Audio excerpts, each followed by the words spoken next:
Bueno, vamos a hablar con alguien que entiende bastante sobre este tema, es uno de los economistas más importantes del país, que además tiene un gran expertise en todo lo que es el mercado monetario, ha estudiado en Chicago, ni más ni menos, y hace muchos años es profesor del SEMA. Estamos hablando de Jorge Ávila.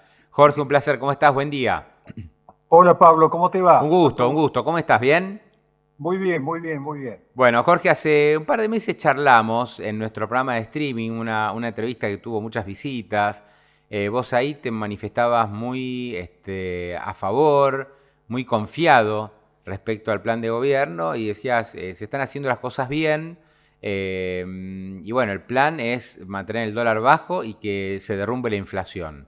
¿Cómo seguimos ahora que fuimos a una apertura del cepo para individuos, estamos con un esquema de bandas cambiarias? ¿Cómo estás viendo las cosas? Bueno, las veo mejor que antes. Sí, sí, mejor que Mm. antes. Mejor que antes porque el programa anterior tenía un defecto de partida que no era un error del gobierno, sino era producto de la escasez, producto de las restricciones o las circunstancias que enfrentó este equipo económico o este presidente de la nación en su momento, al principio. Carecía de suficientes reservas. El gobierno hizo y logró tres grandes éxitos. El último para mí era un fenómeno improbable visto desde diciembre del 23. El primero es una muy fuerte reducción del gasto público, ya suficientemente comentada. El segundo, una muy fuerte reducción de la deuda cuasi fiscal y el déficit cuasi fiscal, también suficientemente comentada. Y el tercero, una muy fuerte reducción de la tasa esperada de devaluación del peso en el mercado oficial. O sea, la gente esperaba que el peso se devaluase relativamente poco en el año subsiguiente, hasta diciembre del año pasado, y eso efectivamente ocurrió.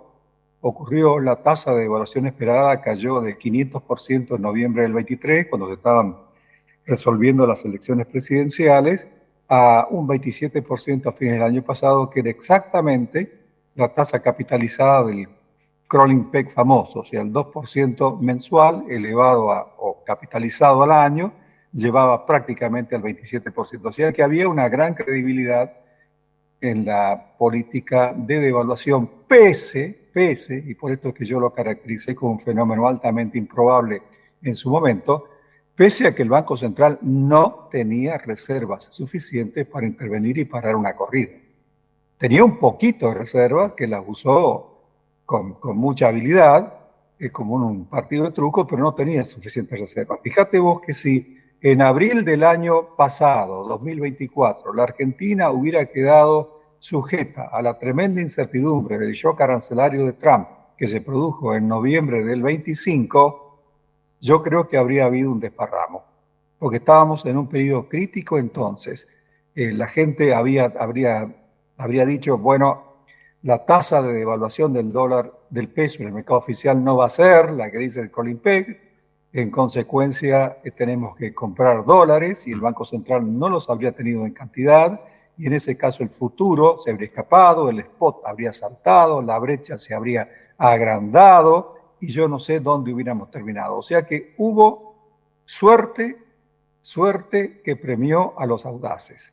Fueron audaces no por la audacia en sí, sino no por serlo, sino porque no tenían reservas verdaderamente, ¿no? Entonces, O sea, el esquema anterior, Jorge, era indefendible. Por más que el gobierno hubiera querido, ya estabas en una encerrona donde el Banco Central todos los días vendía dólares, las reservas netas se derrumbaban y claro, esto iba a generar una crisis si no se sí, hacía otra señor. O sea, cosa. bueno, y finalmente empezó eso a pasar a partir de mediados de enero por una cantidad de cosas, particularmente la llegada de Trump a la presidencia, sus declaraciones, probablemente incidió el discurso en Davos, probablemente, El verdaderamente discurso yo de no la lo voz sé, el de Milei. el de Milei, pero Mm, yo creo que no, no yo creo que tanto. no, Puede no ser un incidió. poco, pero no sé si. Yo creo que Mm, no. mm. Tal vez incidió el debilitamiento político que significó el caso Libra. No creo, yo creo que tampoco.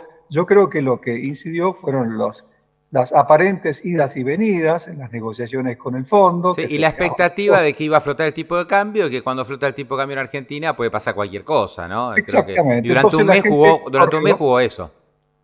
Pasó eso. Mm. Entonces, ¿qué ocurrió? Salió un acuerdo, el acuerdo con un desembolso, un acuerdo importante, con un desembolso o un adelantamiento de fondos importantes, la llegada ese mismo lunes del secretario del Tesoro norteamericano y luego algo de tremenda importancia, que es el hecho que el secretario del Tesoro diga que en caso de emergencias que sufra la Argentina, no ocasionadas por la Argentina, sino ocasionadas por el contexto internacional, la Argentina iba a disponer de una línea de préstamos considerable como el antecedente es la que le dieron a México en A el año México hace 94. 30 años, pero aquel préstamo a México fue una ley del Congreso, una ley del Congreso americano.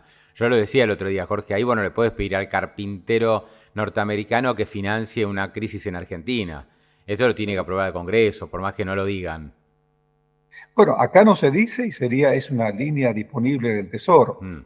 De todas maneras, la Argentina nunca ha merecido, que yo recuerde, semejante apoyo. Mm. Y en todo caso, esto le ha puesto, bueno, le ha dado, ha venido a subsanar el problema que estábamos comentando inicialmente, que por eso lo comentamos. Hay una cantidad de dólares en el Banco Central ahora y se van a incrementar en el futuro que le permiten al Banco Central, le permitirían intervenir exitosamente y hacer respetar un techo de 1.400 pesos. Jorge, Por ¿está otra bueno parte, haber puesto el piso de 1000? El piso de 1000, en donde el Banco Central dice, bueno, si llega a 1000, compro, o fue puesto demasiado bajo. Porque llevar el dólar a 1000, primero el problema de competencia gigante. Y después siempre está la expectativa de que pegue un salto y que ese salto genere inflación, ¿no? Aunque parezca bueno, vos, insólito. vos sabés que yo soy partidario de una dolarización. Mm. Dolarización implica que piso y techo se juntan en un único valor y se dolariza. Es lo más parecido que hay una convertibilidad en donde techo y piso están a una milésima el uno del Claro, otro. sí, sí. O sea, no me parece que sea lo mejor, porque de esa manera la volatilidad de la tasa de interés interna va a ser grande. Mm. O sea, si la volatilidad de tipo de cambio dentro de la banda es grande, la volatilidad de la tasa interna también es Claro, hay que, grande. hay que Y poner la eso tasa más alta para que la gente no se dolarice.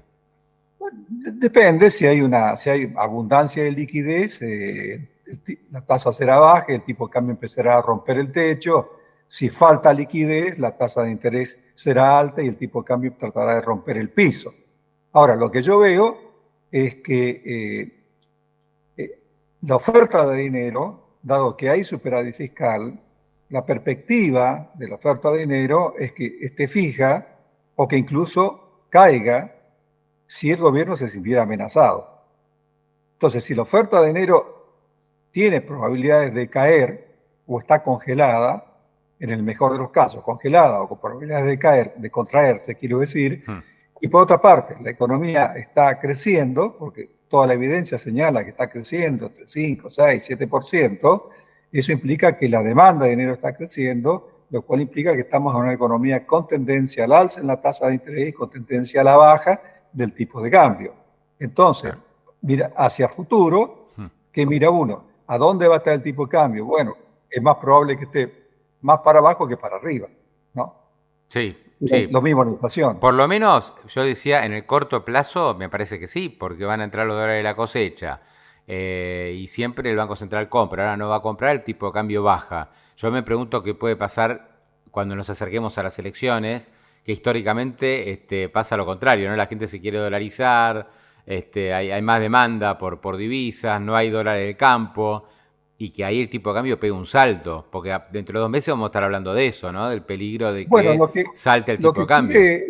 lo que quiere el gobierno, y esto no hay que olvidarlo, es que se respete la trayectoria de la inflación. El gobierno requiere, por razones políticas y también porque es el compromiso del presidente, que la Argentina se normalice en ese sentido. En la actualidad no está normalizada. Una tasa de inflación del 2,5 a 3% mensual es altísima. A nosotros nos parece una maravilla, como a mi papá le parecía una maravilla la tasa del 2% mensual de Surruil, pero es una tasa muy alta. Entonces, el objetivo del gobierno va a ser que la tasa que la inflación caiga hacia el 1. Hola, ¿estamos en comunicación? Sí, perfecto, Jorge, te estoy escuchando atentamente. Sí. Entonces la perspectiva es que la tasa de inflación caiga, y si hubiera una corrida, que claro que es muy probable, ante elecciones siempre la ha habido, y bueno, al gobierno lo que le queda es congelar la oferta monetaria o incluso esterilizar sus superávits, o sea, recortar la oferta monetaria. Correcto. Y bancarse las circunstancias, sí. Sí. Jorge, el tema de bajar la inflación, más todavía, que yo coincido con vos, ¿no? Si tenés un tipo de cambio estable o a la baja, pero tenés una inflación de 2 y pico, 3%, bueno, te seguís encareciendo en dólares. ¿Estamos lejos de tener una inflación del 1%? Y quizás 6 meses.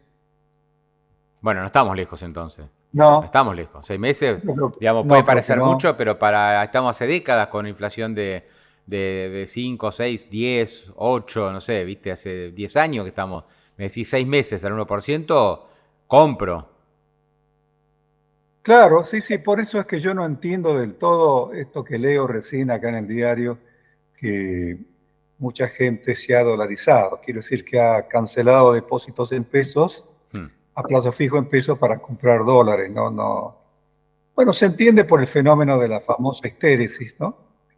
La histéresis que dice que aunque la tasa de inflación baje y el costo de oportunidad de mantener saldos en pesos baje, la gente aprovecha toda oportunidad de liberalización cambiaria para comprar dólares. Es un fenómeno observado desde la década del 80 en toda ¿Cómo Latinoamérica. se llama eso? Histéresis. Histéresis. Bueno. Histéresis es un fenómeno de físico, que es, por ejemplo, vos vas por la calle y te chocan. Y el auto, en vez de quedar chocado, bueno, perdón, el auto, en vez de volver a su volumen normal, queda chocado, pese a que le retiraron con una grúa el auto que te chocó. Queda abollado, pese a que le sacaron la fuerza que lo oprimió, ¿verdad? Eso es la histéresis. Entonces acá, aunque le saqué la fuerza que lo oprime a la tenencia de peso, que es la devaluación, igual la demanda de pesos queda achicada y agrandada la demanda de dólares. Eso se ha observado, y es lo que explica, y no está del todo bien entendido, es lo que explica la tendencia a la dolarización en América Latina, a pesar de que la tasa de inflación sea baja, ¿no? Jorge, a ver, hablamos de como varias cuestiones a lo largo de Sí. esta charla. Tu perspectiva, ¿no? Ahora pasamos sistema de bandas cambiarias, el Banco Central no interviene en el medio, se busca que baje la inflación, que el tipo de cambio quede muy estable y que entre muchos dólares por la cuenta capital, sobre todo. ¿Lo ves, digamos, que esto va a tener un final feliz? Que esto puede salir bien? ¿Viste? Porque todos dicen, no, esto es parecido a Macri, igual a Macri. Macri también puso banda cambiaria, después mirá cómo terminamos. ¿Esta vez sí puede ser diferente, como dice Caputo? Bueno, yo deseo que sí y además creo que sí. Creo que sí porque el ajuste fiscal ha sido como no se ha visto en la Argentina, por lo menos desde que yo tenga recuerdo, la forma limpia y casi de raíz en que han solucionado el problema cuasi fiscal también, y porque hay un presidente que cuando en un periodo de elecciones, en vez de pedir algo de aumento del gasto, pide más baja el gasto y que quiere dejar ese legado, y además, por otra parte, ese presidente, y lo mismo que el ministro, que me parece una persona competente y muy hábil,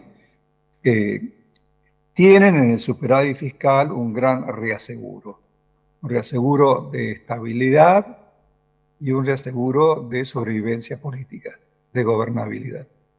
O sea que yo no creo, y luego, bueno, O esto sea, trae vos, problemas Jorge, porque, vos interpretás que esta vez sí puede ser diferente porque hay una gran diferencia, valga la redundancia, en la cuestión fiscal. Que Macri tuvo déficit fiscal y solo al último momento se dio cuenta que tenía que ir al equilibrio, lo hizo rápido a los tumbos y casi lo consigue y bajó mucho la inflación en los últimos meses del gobierno de Macri. Macri termina, la previa electoral le dio menos de 1% la inflación en la previa de agosto de no, pero 2019. es que no solamente Pero eso, tarde. no solamente. El primer término, en el primer mes de gobierno, en enero del año pasado, el gobierno de Milei dio vuelta un déficit fiscal del 5% y lo transformó en un superávit prácticamente, casi en un superávit financiero. Después lo ha mantenido durante 16 meses a esto. La caída del gasto público, según diversas estimaciones independientes que yo veo en diarios y republicadas en Twitter, el gasto público nacional llega a 9% del producto. No son números oficiales, son estimaciones de consultora. 9% sobre 24. Es que es una caballada. Yo descuento que no todo se va a mantener porque hay que recortar estructura, habrá ciertos gastos que están transitoriamente comprimidos. En las provincias no se ha hecho prácticamente nada, en los municipios no se ha hecho prácticamente nada, pero que hay un ajuste fiscal importante a nivel nacional, esto no hay duda.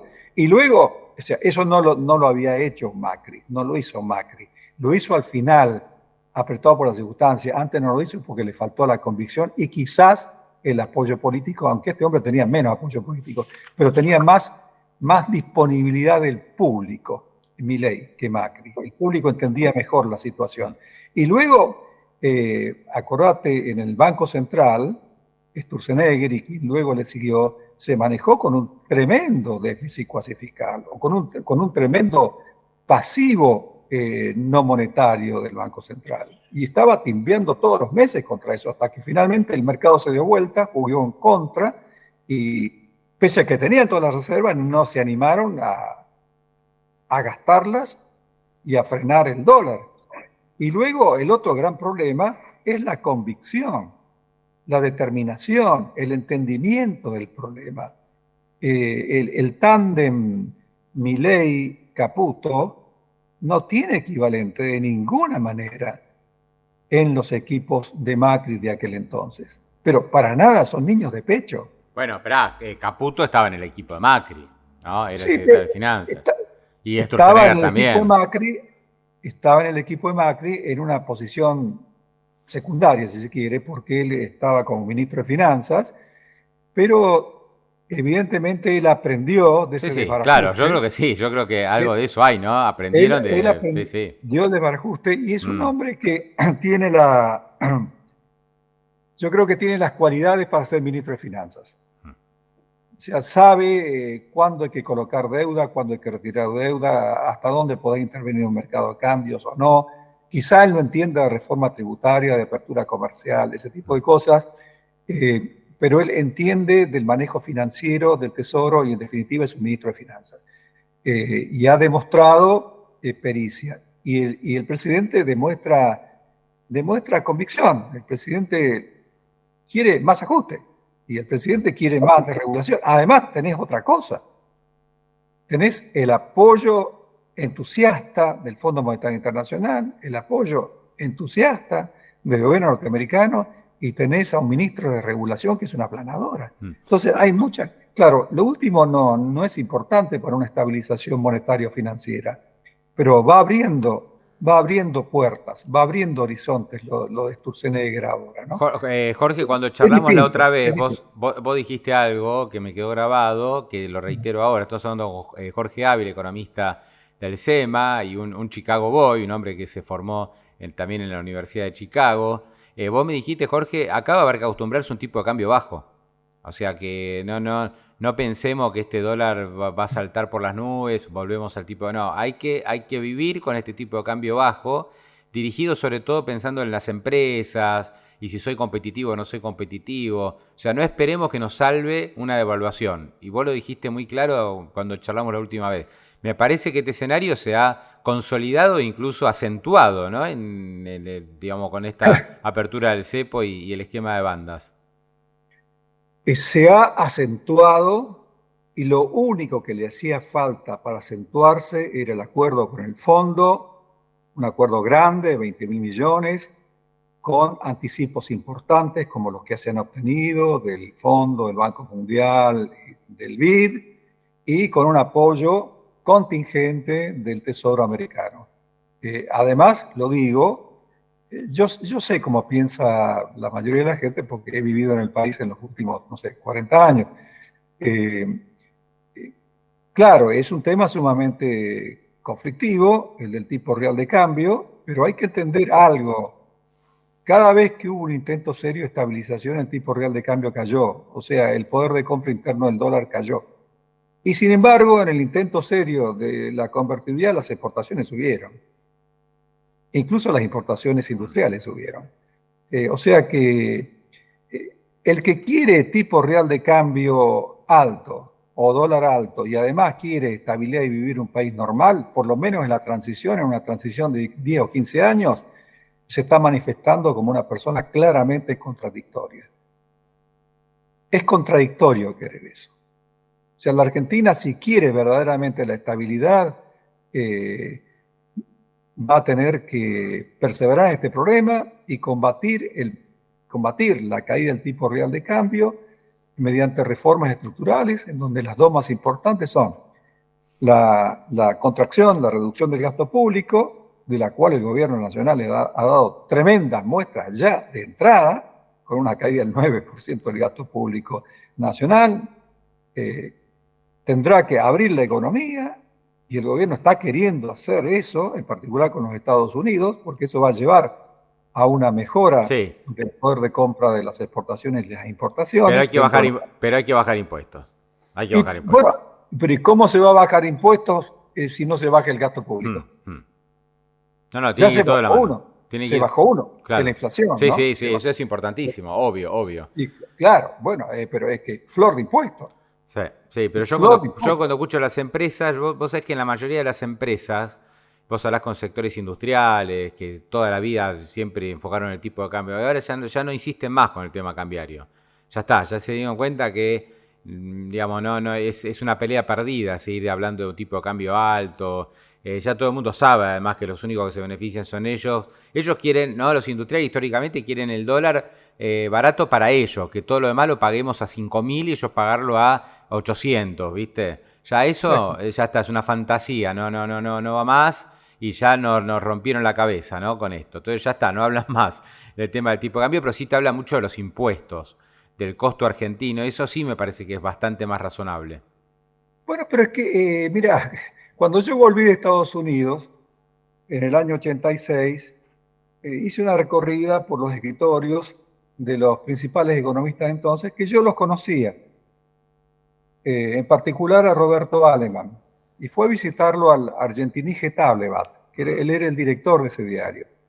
Y tenía mucha confianza con él y hablábamos, y me dijo, mire Ávila, él me trataba de usted, de un hombre muy ceremonioso y muy inteligente, además muy conocedor de la economía argentina, y me dice, mire Ávila, acá cuando se estabiliza, y se estaba refiriendo a la estabilización del plan austral, que fue transitoria, pero la inflación era del 1,5-2% mensual, que para él era una maravilla, como lo era para mi papá en San Juan, era una maravilla, no podía entender eso.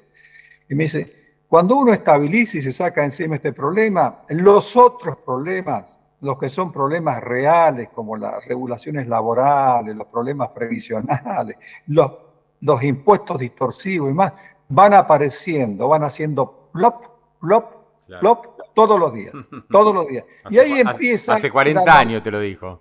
¿Cómo? Hace 40 años te lo dijo. Hace 40 años. Claro. Sí, hace 40 años estaba sentadito en su oficina del Argentinische Tageblatt. Me dijo, los problemas empiezan a hacer plop, plop, plop todos los días. Y ahí es donde adquiere mayor envergadura la tarea de Sturzenegger. Total. Jorge, muy interesante. Bueno, la seguimos en cualquier momento. Siempre un placer hablar contigo. Cómo no, un abrazo. Gracias Jorge, hasta luego. Ahí estaba Jorge Ávila, economista del SEMA, gran macroeconomista, hombre de Chicago, entiende muchísimo de lo que es la política monetaria, y bueno, sigue dando clase, está muy vigente Jorge, y un placer escucharlo. Pablo y a la bolsa, para lucirse en su próxima reunión de negocios.